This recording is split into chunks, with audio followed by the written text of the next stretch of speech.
Welcome to Gettysburg, uncovering historical significance. Today, we delve into the rich past of this iconic American landmark. The Battle of Gettysburg, fought from July 1 to July 3, 1863, is considered the most important engagement of the American Civil War. After a great victory over Union forces at Chancellorsville, General Robert E. Lee marched his Army of Northern Virginia into Pennsylvania in late June 1863. On July 1, the advancing Confederates clashed with the Union's Army of the Potomac, commanded by General George G. Meade, at the crossroads town of Gettysburg. The next day saw even heavier fighting, as the Confederates attacked the Federals on both left and right. On July 3, Lee ordered an attack by fewer than 15,000 troops on the enemy's center at Cemetery Ridge. The assault, known as Pickett's Charge, managed to pierce the Union lines but eventually failed at the cost of thousands of rebel casualties. Lee was forced to withdraw his battered army toward Virginia on July 4. The Union had won in a major turning point, stopping Lee's invasion of the North. It inspired Lincoln's Gettysburg Address, which became one of the most famous speeches of all time. Battle of Gettysburg. Lee's invasion of the North. In May 1863, Robert E. Lee's Confederate Army of Northern Virginia had scored a smashing victory over the Army of the Potomac at Chancellorsville. Brimming with confidence, Lee decided to go on the offensive and invade the North for a second time. The first invasion had ended at Antietam the previous fall. In addition to bringing the conflict out of Virginia and diverting Northern troops from Vicksburg, where the Confederates were under siege, Lee hoped to gain recognition of the Confederacy by Britain and France and strengthen the cause of Northern Copperheads, who favored peace. Robert E. Lee. On the Union side, President Abraham Lincoln had lost confidence in the Army of the Potomac's commander, Joseph Hooker, who seemed reluctant to confront Lee's army after the defeat at Chancellorsville. On June 28, Lincoln named Major General George Gordon Meade to succeed Hooker. Meade immediately ordered the pursuit of Lee's army of 75,000, which by then had crossed the Potomac River into Maryland and marched on into southern Pennsylvania. First day of battle. Further information. Battle of Gettysburg, first day. Overview map of the first day of the Battle of Gettysburg. Hare Ridge, McPherson Ridge and Seminary Ridge. Anticipating that the Confederates would march on Gettysburg from the west on the morning of July 1, Buford laid out his defenses on three ridges west of the town: Hare Ridge, McPherson Ridge and Seminary Ridge. These were appropriate terrain for a delaying action by his small cavalry division against superior Confederate infantry forces, meant to buy time awaiting the arrival of Union infantrymen who could occupy the strong defensive positions south of town at Cemetery Hill, Cemetery Ridge, and Culp's Hill. Buford understood that if the Confederates could gain control of these heights, Meade's army would have difficulty dislodging them. Heth's division advanced with two brigades forward, commanded by Brigadier Generals James J. Archer and Joseph R. Davis. They proceeded easterly in columns along the Chambersburg Pike. 3 miles, 5 kilometers, west of town, about 7:30 a.m. on July 1, the two brigades met light resistance from vedettes of Union cavalry, and deployed into line. According to lore, the Union soldier to fire the first shot of the battle was Lieutenant Marcellus Jones.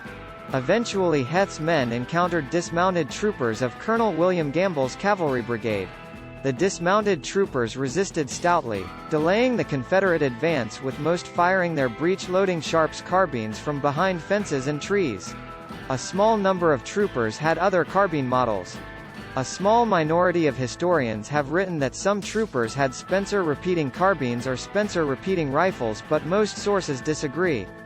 Still, by 10:20 a.m., the Confederates had pushed the Union cavalrymen east to McPherson Ridge, when the vanguard of the 1st Corps, Major General John F. Reynolds, finally arrived. North of the Pike, Davis gained a temporary success against Brigadier General Lysander Cutler's brigade but was repelled with heavy losses in an action around an unfinished railroad bed cut in the ridge. South of the Pike, Archer's brigade assaulted through Herbst, also known as McPherson's Woods. The Union Iron Brigade under Brigadier General Solomon Meredith enjoyed initial success against Archer, capturing several hundred men, including Archer himself. General Reynolds was shot and killed early in the fighting while directing troop and artillery placements just to the east of the woods. Shelby Foote wrote that the Union cause lost a man considered by many to be the best general in the Army. Major General Abner Doubleday assumed command. Fighting in the Chambersburg Pike area lasted until about 12:30 p.m. It resumed around 2:30 p.m., when Heth's entire division engaged, adding the brigades of Pettigrew and Call. John M. Brockenborough. As Pettigrew's North Carolina Brigade came online, they flanked the 19th Indiana and drove the Iron Brigade back. The 26th North Carolina, the largest regiment in the Army with 839 men, lost heavily, leaving the first day's fight with around 212 men. By the end of the three-day battle, they had about 152 men standing, the highest casualty percentage for one battle of any regiment, North or South. Slowly the Iron Brigade was pushed out of the woods toward Seminary Ridge. Hill added Major General William Dorsey Pender's division to the assault, and the 1st Corps was driven back through the grounds of the Lutheran Seminary and Gettysburg streets. As the fighting to the west proceeded, two divisions of Ewell's 2nd Corps, marching west toward Cashtown in accordance with Lee's order for the Army to concentrate in that vicinity, turned south on the Carlisle and Harrisburg roads toward Gettysburg, while the Union 11th Corps, Major General Oliver O. Howard, raced north on the Baltimore Pike and Taneytown Road. By early afternoon, the Union line ran in a semicircle west, north, and northeast of Gettysburg. However, the Union did not have enough troops. Cutler, whose brigade was deployed north of the Chambersburg Pike, had his right flank in the air. The leftmost division of the 11th Corps was unable to deploy in time to strengthen the line, so Doubleday was forced to throw in reserve brigades to salvage his line. Around 2 p.m., the Confederate 2nd Corps divisions of Major Gens. Robert E. Rhodes and Jubal Early assaulted and outflanked the Union 1st and 11th Corps positions north and northwest of town. The Confederate brigades of Colonel Edward A. O'Neill and Brigadier General Alfred Iverson suffered severe losses assaulting the 1st Corps division of Brigadier General John C. Robinson south of Oak Hill. Early's division profited from a blunder by Brigadier General Francis C. Barlow, when he advanced his 11th Corps division to Blocker's Knoll, directly north of town and now known as Barlow's Knoll. This represented a salient in the Corps line, susceptible to attack from multiple sides, and Early's troops overran Barlow's division, which constituted the right flank of the Union Army's position. Barlow was wounded and captured in the attack. As Union positions collapsed both north and west of town, Howard ordered a retreat to the high ground south of town at Cemetery Hill, where he had left the division of Brigadier General Adolph von Steinwehr in reserve. Major General Winfield S. Hancock assumed command of the battlefield, sent by Meade when he heard that Reynolds had been killed. Hancock, commander of the 2nd Corps and Meade's most trusted subordinate, was ordered to take command of the field and to determine whether Gettysburg was an appropriate place for a major battle. Hancock told Howard, "I think this the strongest position by nature upon which to fight a battle that I ever saw." When Howard agreed, Hancock concluded the discussion, "Very well, sir, I select this as the battlefield." Hancock's determination had a morale-boosting effect on the retreating Union soldiers, but he played no direct tactical role on the first day. General Lee understood the defensive potential to the Union if they held this high ground. He sent orders to Ewell that Cemetery Hill be taken, if practicable. Ewell, who had previously served under Stonewall Jackson, a general well known for issuing peremptory orders, determined such an assault was not practicable and, thus, did not attempt it. This decision is considered by historians to be a great missed opportunity. The first day at Gettysburg, more significant than simply a prelude to the bloody second and third days, ranks as the 23rd biggest battle of the war by number of troops engaged. About 1/4 of Meade's army, 22,000 men, and 1/3 of Lee's army, 27,000, were engaged. Second day of battle. Further information: Battle of Gettysburg, Second Day, Little Round Top, Culp's Hill, and Cemetery Hill. Robert E. Lee's plan for July 2, 1863, the second day of the Battle of Gettysburg. Plans and movement to battle. Throughout the evening of July 1 and morning of July 2, most of the remaining infantry of both armies arrived on the field, including the Union 2, 3, V, and 12th Corps. Two of Longstreet's divisions were on the road, Brigadier General George Pickett, had begun the 22-mile (35 kilometers) march from Chambersburg, while Brigadier General Evander M. Law had begun the march from Guilford. Both arrived late in the morning. Law completed his 28-mile (45 kilometers) march in 11 hours. The Union line ran from Culp's Hill southeast of the town, northwest to Cemetery Hill just south of town, then south for nearly 2 miles (3 kilometers) along Cemetery Ridge, terminating just north of Little Round Top. Most of the 12th Corps was on Culp's Hill. The remnants of 1st and 11th Corps defended Cemetery Hill. 2nd Corps covered most of the northern half of Cemetery Ridge, and 3rd Corps was ordered to take up a position to its flank. The shape of the Union line is popularly described as a fishhook formation. The Confederate line paralleled the Union line about 1 mile (1,600 meters) to the west on Seminary Ridge, ran east through the town, then curved southeast to a point opposite Culp's Hill.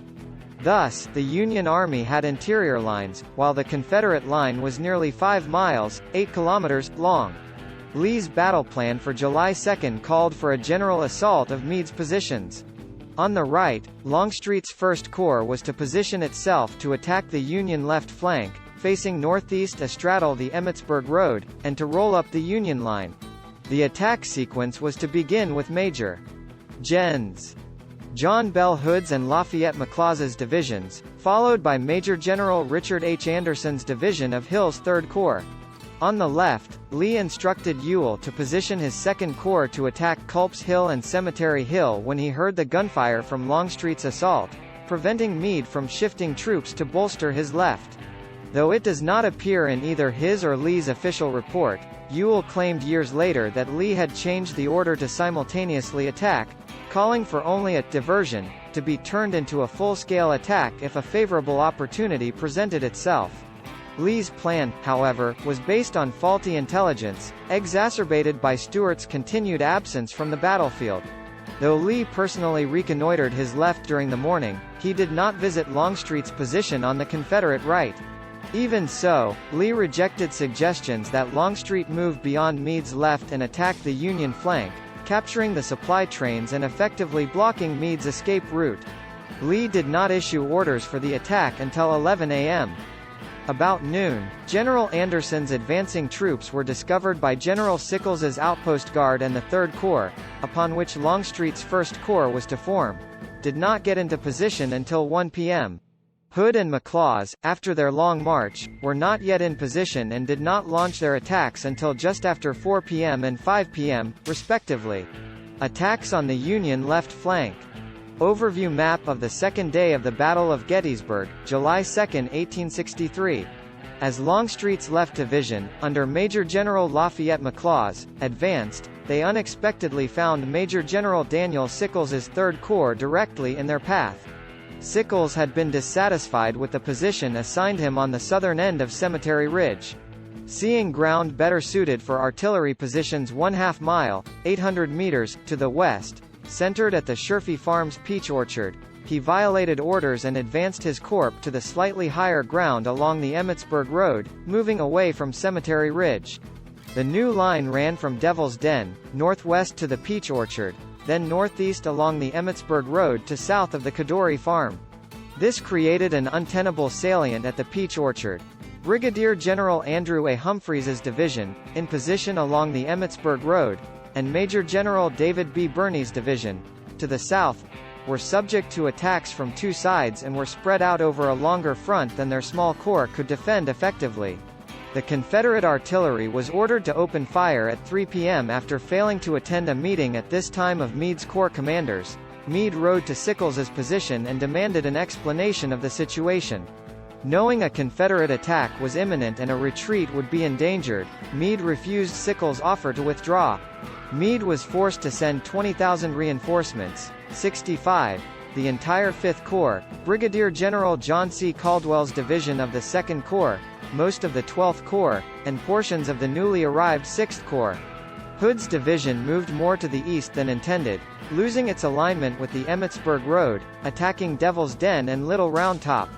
McLaws, coming in on Hood's left, drove multiple attacks into the thinly stretched 3rd Corps in the wheatfield and overwhelmed them in Sherfy's peach orchard. McLaws' attack eventually reached Plum Run Valley, the Valley of Death, before being beaten back by the Pennsylvania Reserves Division of the 5th Corps, moving down from Little Round Top. The 3rd Corps was virtually destroyed as a combat unit in this battle, and Sickles's leg was amputated after it was shattered by a cannonball. Caldwell's division was destroyed piecemeal in the wheatfield. Anderson's division, coming from McLaws' left and starting forward around 6 p.m., reached the crest of Cemetery Ridge, but could not hold the position in the face of counterattacks from the 2nd Corps, including an almost suicidal bayonet charge by the 1st Minnesota Regiment against a Confederate brigade, ordered in desperation by Hancock to buy time for reinforcements to arrive. As fighting raged in the Wheatfield and Devil's Den, Colonel Strong Vincent of 5th Corps had a precarious hold on Little Round Top, an important hill at the extreme left of the Union line. His brigade of 4 relatively small regiments was able to resist repeated assaults by Law's brigade of Hood's division. Meade's chief engineer, Brigadier General Governor K. Warren, had realized the importance of this position, and dispatched Vincent's brigade, an artillery battery, and the 140th New York to occupy Little Round Top mere minutes before Hood's troops arrived. The defense of Little Round Top with a bayonet charge by the 20th Maine, ordered by Colonel Joshua L. Chamberlain and possibly led down the slope by Lieutenant Hallman S. Melcher, was one of the most fabled episodes in the Civil War and propelled Chamberlain into prominence after the war. Attacks on the Union right flank. Union Army breastworks on Culp's Hill, 1863. Ewell interpreted his orders as calling only for a cannonade. His 32 guns, along with A.P. Hill's 55 guns, engaged in a 2-hour artillery barrage at extreme range that had little effect.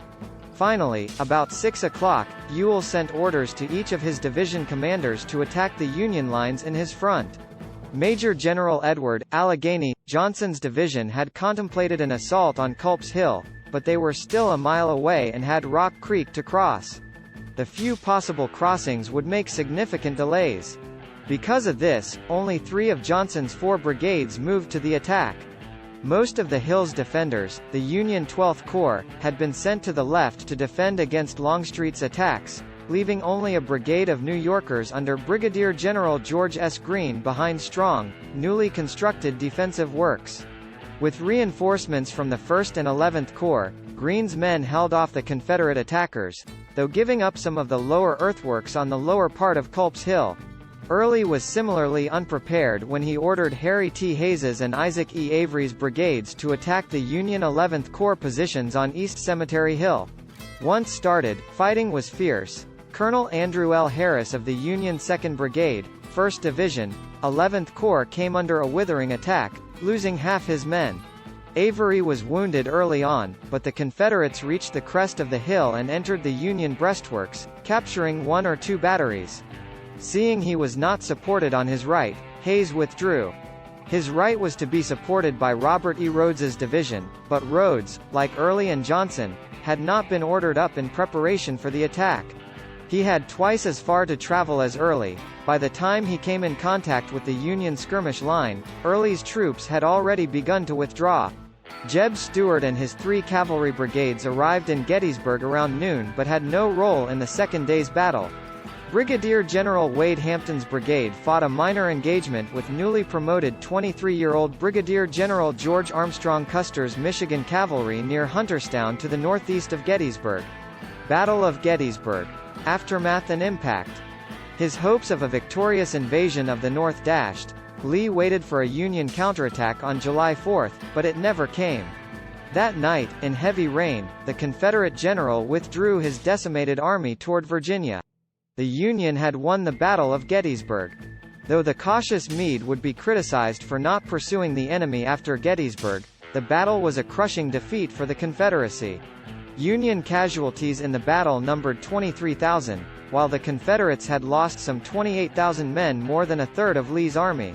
The North rejoiced while the South mourned, its hopes for foreign recognition of the Confederacy erased. Demoralized by the defeat at Gettysburg, Lee offered his resignation to President Jefferson Davis, but was refused. Though the great Confederate general would go on to win other victories, the Battle of Gettysburg, combined with Ulysses S. Grant's victory at Vicksburg, also on July 4, irrevocably turned the tide of the Civil War in the Union's favor.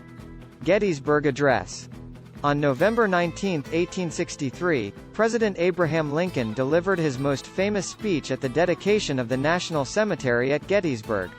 His now iconic Gettysburg Address eloquently transformed the Union cause into a struggle for liberty and equality, in only 272 words. He ended with the following: "From these honored dead we take increased devotion to that cause for which they gave the last full measure of devotion, that we here highly resolve that these dead shall not have died in vain, that this nation, under God, shall have a new birth of freedom, and that government of the people, by the people, for the people, shall not perish from the earth." Thank you for joining us on this exploration of Gettysburg's historical significance. Don't forget to subscribe to our channel for more captivating stories from America's past.